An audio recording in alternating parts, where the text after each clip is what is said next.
Good afternoon, sir. Good afternoon, Khushi. Good afternoon, sir. Good afternoon, Prishita.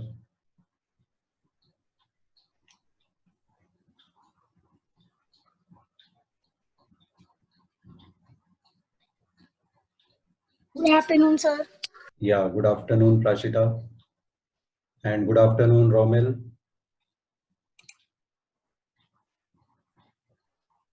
Romil is not responding. Romil?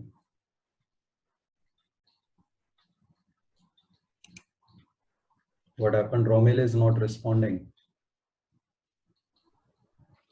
Okay. Today we will start with accounting terms. Every subject has some specific terms associated with it. So has accounting. So today we will discuss some specific terms related to accounting. The first such term is business transaction. Business transaction. What do we mean by business transaction? Let us see. It is a financial happening that affects financial position of the business. I repeat, a financial happening that affects financial position of the business. Financial happening मतलब जो money terms में major हो सकती हो, और business की financial position को affect करती हो, मतलब या तो बिजनेस का कोई एसेट पे अफेक्ट होता हो, या बिजनेस के प्रॉफिट लॉस पे अफेक्ट होता हो उससे, या बिजनेस की कोई लायबिलिटी क्रिएट होती है उससे. ठीक है, तो उसे हम कहते हैं business transaction. Is it clear? Yes, sir. Yes, sir. Okay. Let's take some examples. Suppose a very efficient employee has joined the business. Should it be recorded?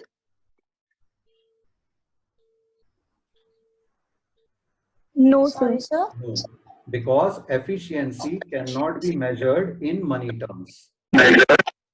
Secondly, yes, you want to say something, Roman? No, sir. Okay. Secondly, let's take second example. Suppose owner of the business wins a prize in some lottery, which he played from his personal cash. Is it a business transaction? No, sir. no, sir. No. No. Why? Because business funds are not affected. It is his personal matter. It's not related to the business. So business transaction is a financial happening that affects financial position of the business. तो ये financial happening तो थी, लेकिन business की financial position को affect नहीं करती, उसकी पर्सनल पोजीशन को अफेक्ट करती है. So it is not a business transaction. ठीक है. And remember, I told you, whenever you are writing definitions or meaning of terms, each and every word is very important. You have to learn them in the same manner. You have to write them in the same manner. ठीक है, एक भी word आप miss नहीं कर सकते, उसका order change नहीं कर सकते, नहीं तो डेफिनेशन का पूरा मीनिंग चेंज हो जाता है और फिर आपको उसके कोई मार्क्स नहीं मिल पाते. Clear? Yes, sir. Yes, sir. Okay. Next term is entity. Entity is an economic unit which performs economic activities and has a definite individual existence. I repeat, an economic unit which performs economic activities and has a definite individual existence. Economic activities से हमारा क्या मतलब होता है? Production. तीन तरह की economic activities होती हैं: प्रोडक्शन, कंजम्पशन एंड इन्वेस्टमेंट. तो अगर कोई भी प्रोडक्शन कर रहा है या कंजम्पशन कर रहा है या इन्वेस्टमेंट कर रहा है, ठीक है, तो वो इकोनॉमिक यूनिट है. And has a definite individual existence. Now economic entities आप और हम भी हैं, इंडिविजुअल पर्सन्स. जब हम कोई चीज खरीदते हैं, जब हम कोई चीज सेल करते हैं, we are economic entity, we are economic unit. इसी के साथ शॉप्स भी इकोनॉमिक एंटिटी हैं, कंपनीज भी इकोनॉमिक एंटिटी हैं, school is also an economic entity. So anyone, whether natural person और artificial person, means company or organization or institution, whoever consumes or produces any goods or services or Invests. invests is an entity. Clear? Sir इसके लिए ये जरूरी नहीं है कि regular basis पे होना चाहिए. नहीं, वो जरूरी नहीं है, वो बिजनेस के लिए जरूरी है. जब हम बिजनेस की बात करते हैं तो रेगुलरिटी जरूरी है. ठीक है. Sir has a definite individual existence मतलब डेफिनेट इंडिविजुअल मतलब हम उसको दूसरों से अलग पहचान सकते हैं. जैसे आपको पहचान सकते हैं, मुझे पहचान सकते हैं. एनकेबीपीएस स्कूल की एक अपनी पहचान है, इंडिविजुअल. ठीक है. एक टाटा मोटर्स की अपनी इंडिविजुअल आइडेंटिटी है. ये मतलब है इसका. okay. Third term is proprietor. Proprietor means the person who makes investment, bears risks, and operates the business. I repeat, person who makes investment, bears risk, and operates the business. ठीक है. ये तीनों चीजें इंपॉर्टेंट है होनी. इनमें से एक भी मिसिंग हो तो हम उसे प्रोप्राइटर नहीं कहेंगे. Person who makes investment. अब इन्वेस्टमेंट तो लेंडर्स भी करते हैं. Suppose someone has given a loan to the firm, तो इन्वेस्ट तो उसने भी किया है, लेकिन वो प्रोप्राइटर नहीं है, वो लेंडर है. प्रोप्राइटर होने के लिए जरूरी है कि वो रिस्क भी उठाए और बिजनेस को ऑपरेट भी करे. ठीक है. बियर्स रिस्क अगर हम कहें, अगेन लेंडर ये क्राइटेरिया भी फुलफिल कर रहा है. उसने पैसे लेंड किए हैं बिजनेस को, and if the business fails, the business may not be able to return his money. तो रिस्क भी उठा रहा है, but the lender does not operate the business. ठीक है. So who invests, bear risks and operates. अच्छा, अब अगर हम एग्जांपल लें एक मैनेजर का, तो मैनेजर बिजनेस को ऑपरेट करता है, लेकिन sir, वो रिस्क नहीं लेता. हाँ, वेरी गुड. वो ना तो रिस्क ले रहा है, ना वो ना इन्वेस्टमेंट करता है. ना ही वो इन्वेस्टमेंट कर रहा है. ठीक है. अब समझ में आ रहा है क्यों एक एक वर्ड इंपॉर्टेंट है. एक भी वर्ड मिस हो गया तो ये पूरी डेफिनेशन गलत हो जाएगी और 0 मार्क मिल जाएगा उसका. ठीक है. तो सारे वर्ड जरूरी हैं. Excuse me, sir. हाँ जी. The businessman is same as proprietor, ना? Who? Businessman and proprietor. Yes, yes. Business owner और business person और businessman, businesswoman और proprietor means same. ठीक है. लेकिन बिजनेस पर्सन तो बहुत सारे हो सकते हैं, बिजनेसमैन बहुत सारे हो सकते हैं, लेकिन जब हम प्रोप्राइटर कहते हैं तो जिस बिजनेस की बात कर रहे हैं उस बिजनेस के ओनर को हम प्रोप्राइटर कहते हैं. ठीक है. Yes, sir. Okay. Next. Yes, sir. Next term is capital. The amount invested by the proprietor in the business. I repeat, the amount invested by the proprietor in the business. Again, each and every word is very important. How? अगर amount की जगह आपने लिख दिया money, तो वो गलत हो जाएगा. क्यों गलत हो जाएगा? क्योंकि प्रोप्राइटर सिर्फ मनी इन्वेस्ट नहीं करता. सपोज किसी ने बिजनेस स्टार्ट किया और अपने ही घर में एक रूम को शॉप में कन्वर्ट कर दिया, तो बिल्डिंग का पोर्शन भी तो उसने इन्वेस्ट किया. सपोज अपने घर की ही 2 चेयर्स उसने शॉप में रख दी यूज करने के लिए, तो फर्नीचर भी इन्वेस्ट किया उसने. ठीक है. सो मनी लिखना गलत हो जाएगा. मनी का मतलब हो जाएगा only cash. So the proper word is amount. Amount किसी भी चीज का हो सकता है, कैश का भी हो सकता है, बैंक का भी हो सकता है, फर्नीचर का भी हो सकता है, मशीनरी का भी हो सकता है, बिल्डिंग का भी हो सकता है, किसी भी एसेट का हो सकता है. So amount invested by whom? By the proprietor, not by the lenders. Amount invested by the proprietor. Where? In the business. अगर प्रोप्राइटर ने कहीं बाहर कोई इन्वेस्टमेंट करी अपनी पर्सनल, तो वो बिजनेस की कैपिटल नहीं है. बिजनेस में जब वो पैसा अमाउंट इन्वेस्ट करता है किसी भी फॉर्म में, then that is capital. Clear? Yes, sir. Yes, sir. Capital का ओपोजिट होता है drawings. Amount withdrawn from business by the proprietor for personal use. ठीक है. Excuse me, sir. हाँ जी, बोलो. सर पहले तो हम 9th और 10th में कैपिटल इन्वेस्टेड को सिर्फ मनी के टर्म्स में ही लेते थे। हाँ, अब नहीं लेना है, ध्यान रखना, क्योंकि तब आप इकोनॉमी की बात करते हो। ठीक है, यहाँ पर हम बिजनेस की बात कर रहे हैं। वैसे भी इकोनॉमी के कॉन्टेक्स्ट में भी capital is amount of any resources invested, right? Yes sir. Okay. Drawings is opposite of capital. Amount withdrawn from business by the proprietor for personal use. Again, amount, not money.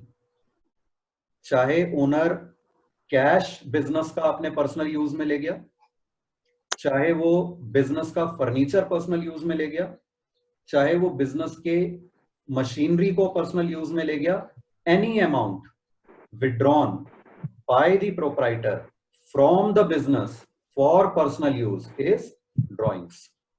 अगर business use के लिए ही निकाला है उसने तो भी वो drawing नहीं है। सपोज बिजनेस के बैंक अकाउंट से पैसे निकाले एम्प्लॉइज को सैलरी देने के लिए, तो फिर वो ड्राइंग नहीं है, क्योंकि वो पर्सनल यूज नहीं है, बिजनेस यूज के लिए निकाला है।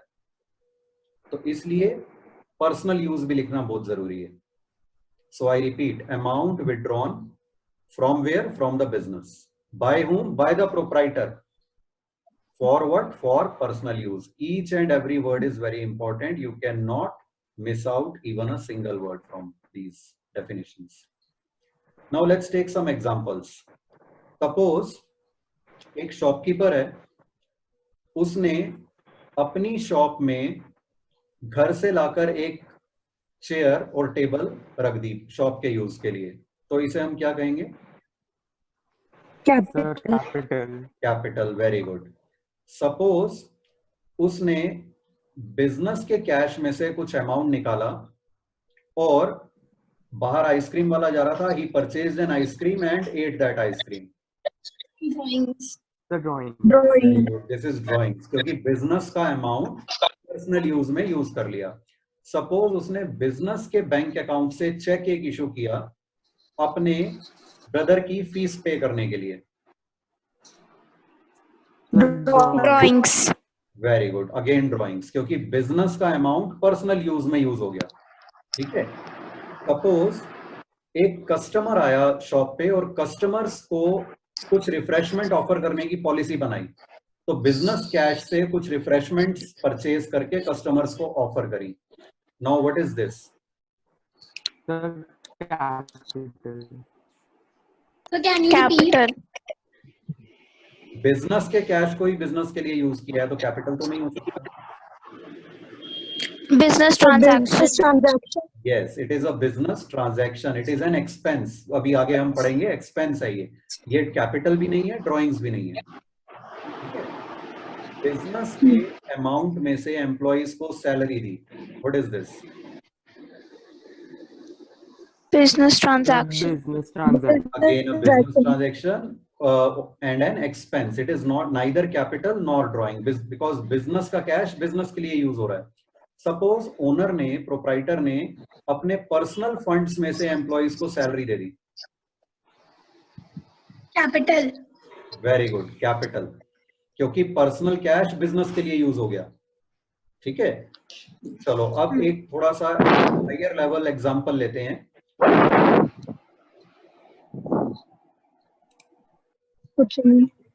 सपोज एक कार है ओनर की पर्सनल, और उस कार को उसने यूज किया बिजनेस के गुड्स डिलीवर करने के लिए।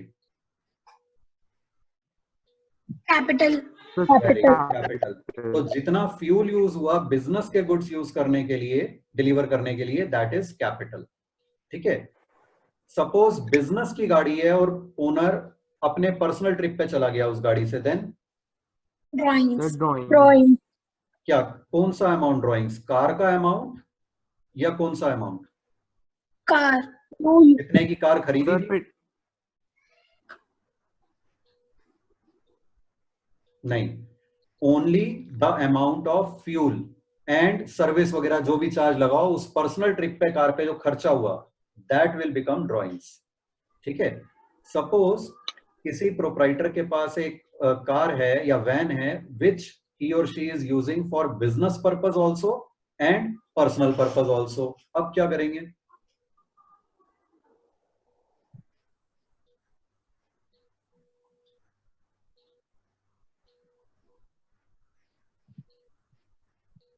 तो ये तो दोनों हो गया। हाँ, वेरी गुड, ये दोनों हो गया। तो ऐसे में क्या करते हैं, वो नोट करेगा कि कितने किलोमीटर वो कार चली पर्सनल यूज में, कितने किलोमीटर चली बिजनेस के यूज में, और उस कार पे जितना भी एक्सपेंस हो रहा है उसे 2 पार्ट्स में डिवाइड कर लेगा। अगर वो कार खरीदी उसने पर्सनल कैश से हुई है तो जितना भी किलोमीटर वो बिजनेस यूज में चल रही है उतना proportionate expense business expense capital मान लिया जाएगा। अगर वो कार बिजनेस के पैसों से खरीदी हुई है और पर्सनल यूज में जितने किलोमीटर चल रही है प्रोपोर्शनेटली उतना एक्सपेंस कार का ड्रॉइंग्स मान लिया जाएगा। क्लियर? Yes yes sir. हमने एक एग्जांपल लिया था, कस्टमर की रिफ्रेशमेंट के लिए बिजनेस का कैश यूज किया। अब इस एग्जांपल को फर्दर लेते हैं। Suppose you are sitting in a shop of your own and your friend comes, और उस फ्रेंड के लिए कुछ रिफ्रेशमेंट मंगवाते हो आप बिजनेस के फंड से। Then drawings, very good. तो और अगर आप अपने फ्रेंड के लिए रिफ्रेशमेंट्स मंगवाते हो अपने पर्सनल कैश से तो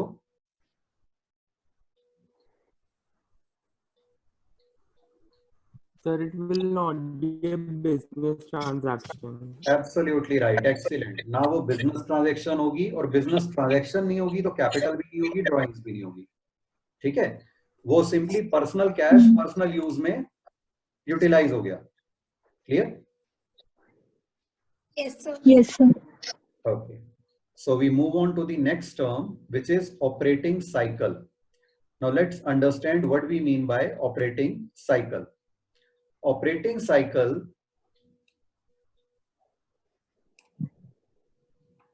the period from purchase of raw materials or goods to processing to sale to realization of sale amount.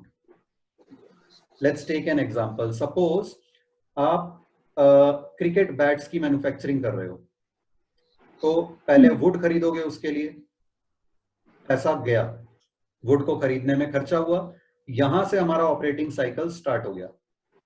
फिर कुछ खर्चा होगा उस वुड को बैट्स में कन्वर्ट करने में, मैन्युफैक्चर करने में, वो भी हमारा ऑपरेटिंग साइकिल का पार्ट है। फिर हम बैट्स को सेल करेंगे, वो भी हमारा ऑपरेटिंग साइकिल में आ गया।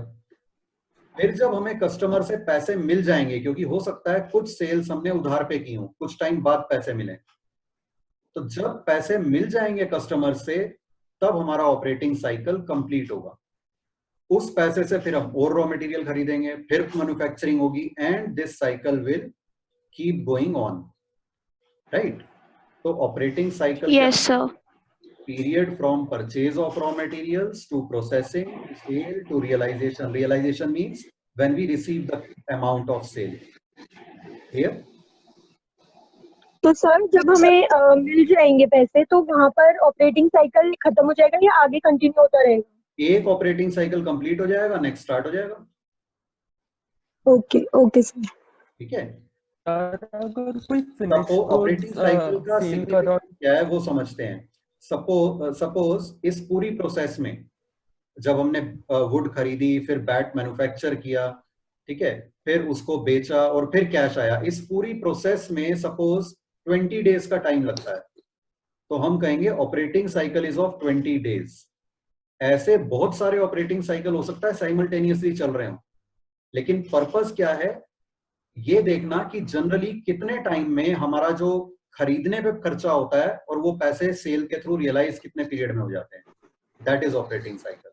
किसी फॉर्म में ये कुछ डेज का हो सकता है, किसी में कुछ मंथ्स का हो सकता है, ठीक है।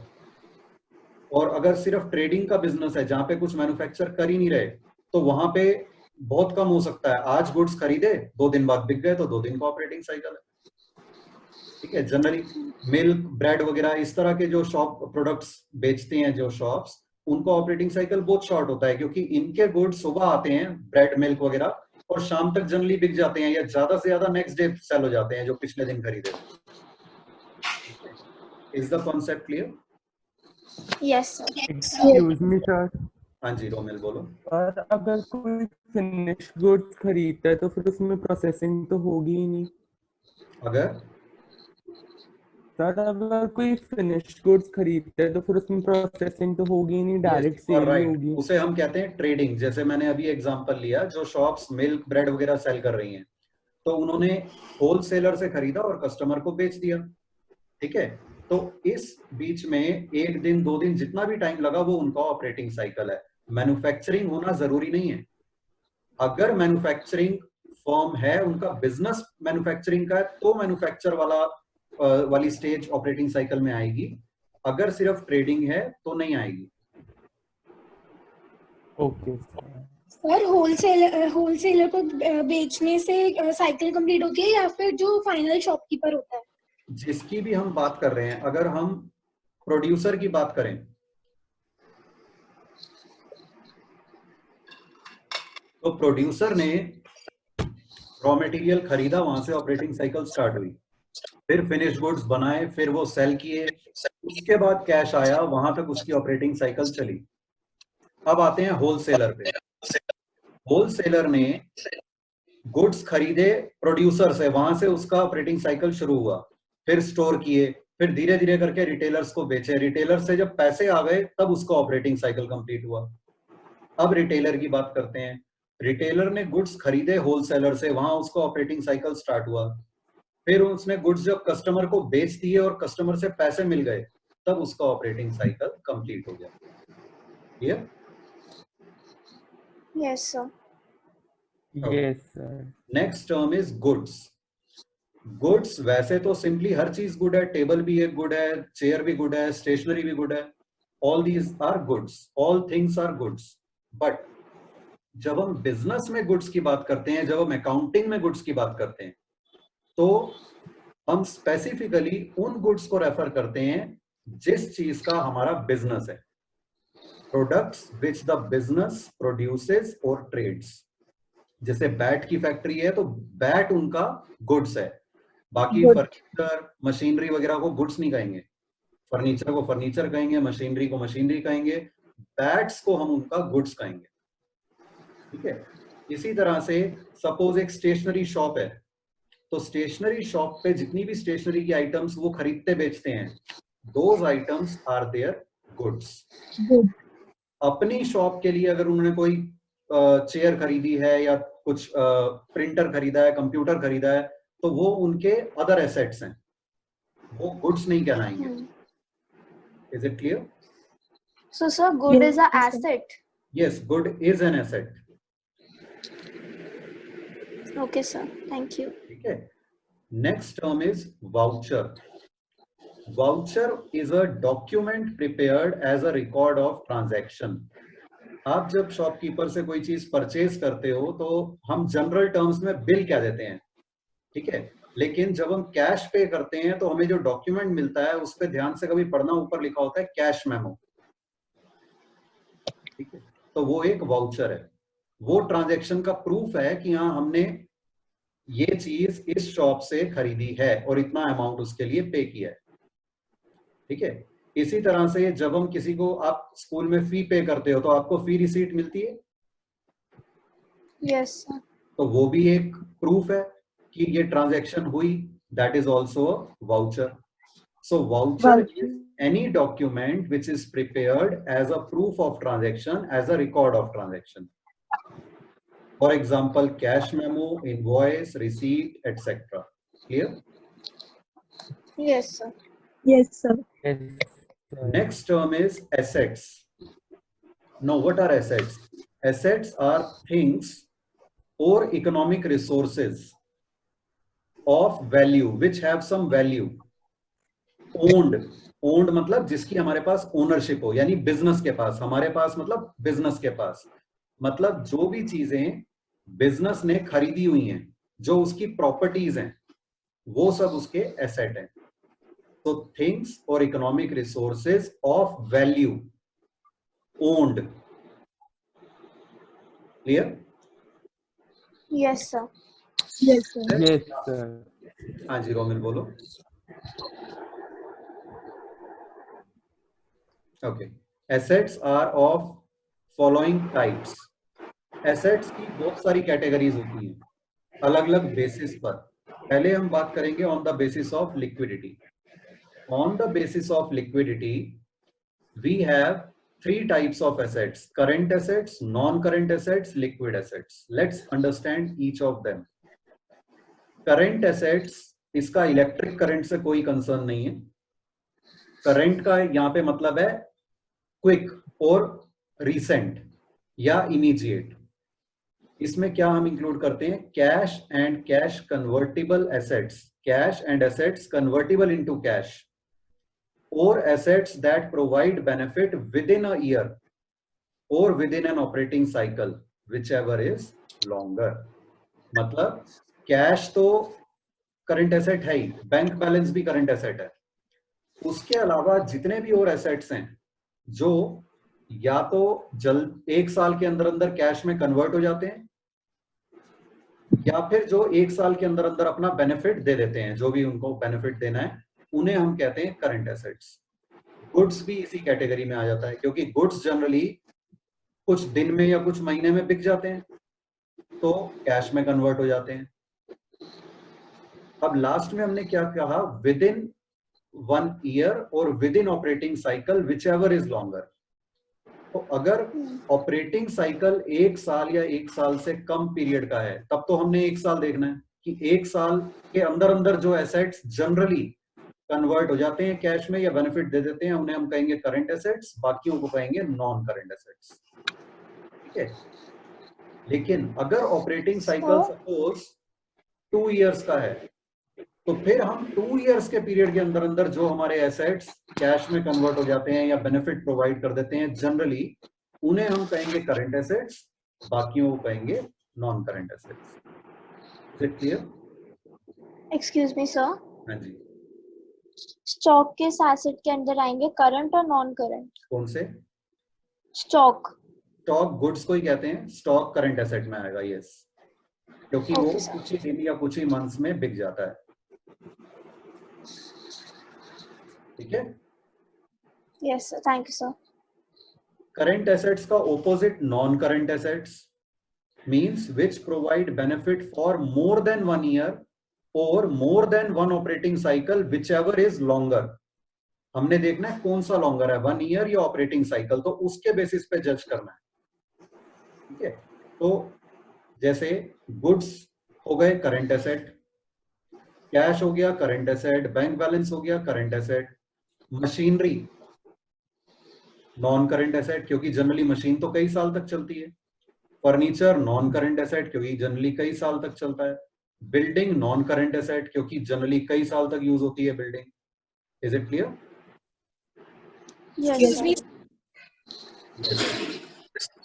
सर करंट एसेट तो उस पर डिपेंड करता है ना कि बिजनेस की जो कंपनी, मतलब जो कंपनी है उसकी गुड्स की क्वालिटी कैसी है. अगर कोई गुड है उसकी क्वालिटी अच्छी नहीं है तो वो नहीं बिकेगा, 1 साल से ज्यादा भी हो सकता है, तो फिर वो करंट एसेट कैसे होगा? हाँ, वो एक एक्सेप्शन हो सकती है कि कोई गुड आपका 1 साल से ज्यादा टाइम तक भी नहीं बिक रहा हो. लेकिन जनरली हम बात करते हैं कि गुड्स जब कोई बनाता है या खरीदता है तो वो विद इन फ्यू डेज या विद इन फ्यू मंथ्स उसे सेल कर देता है. तो इसलिए गुड्स को हम करंट एसेट्स की कैटेगरी में रखते हैं. ठीक है. ये जनरल टर्म्स में होती है क्लासिफिकेशन कि जनरली उस तरह की चीज कितने टाइम तक यूज होती है. बिकने को तो हो सकता है कोई मशीन भी कुछ ही दिन बाद बिक जाए, खराब हो जाए, लेकिन वो उसे कहेंगे हम नॉन करंट एसेट ही. और ये भी हो सकता है कोई स्टॉक आइटम साल से ज्यादा रखी रह जाए लेकिन फिर भी हम उसे कहेंगे current asset he. Clear? Yes. Okay. Third is liquid assets. Liquid assets are current assets minus prepaid expenses and minus closing stock. मतलब सारे किनको हम लिक्विड एसेट कहते हैं? जो या तो कैश फॉर्म में है या क्विकली कैश में कन्वर्ट हो सकते हैं विदाउट एनी लॉस. और जब हम क्विकली कह रहे हैं तो अब पीरियड 1 ईयर या 1 ऑपरेटिंग साइकिल नहीं रह गया, मतलब कुछ दिनों में ही जो कन्वर्ट हो सकते हैं कैश फॉर्म में, उन्हें हम कहते हैं लिक्विड एसेट्स. इसमें सारे करंट एसेट्स आ जाते हैं, 2 क्वेश्चन, प्रीपेड एक्सपेंस और क्लोजिंग स्टॉक. क्यों छोड़कर? क्योंकि स्टॉक को हम इमीडिएटली नहीं बेच सकते, जल्दी से नहीं बेच सकते। अगर बेच सकते तो वो स्टॉक होता ही नहीं हमारे पास, बिक चुका होता। अगर बेचना चाहते नहीं है, डिस्काउंट देना पड़ेगा, यानी कुछ लॉस इंकर करना पड़ेगा। प्रीपेड एक्सपेंस क्या होते हैं? जैसे हमने इंश्योरेंस प्रीमियम एडवांस में पे कर दिया, तो उसका भी अब वापस तो नहीं मिलने वाले वो पैसे। इसलिए इन दो चीजों को जब हम एक्सक्लूड कर देते हैं करंट एसेट्स में, तो हमारे पास जो बचता है that is called liquid assets. Sir closing stock क्या होता है, एक बार बता दो। हाँ जी, स्टॉक मतलब ईयर के एंड में जो गुड्स आपके पास बचे हुए हैं जो बिके नहीं है। क्लियर? Yes sir.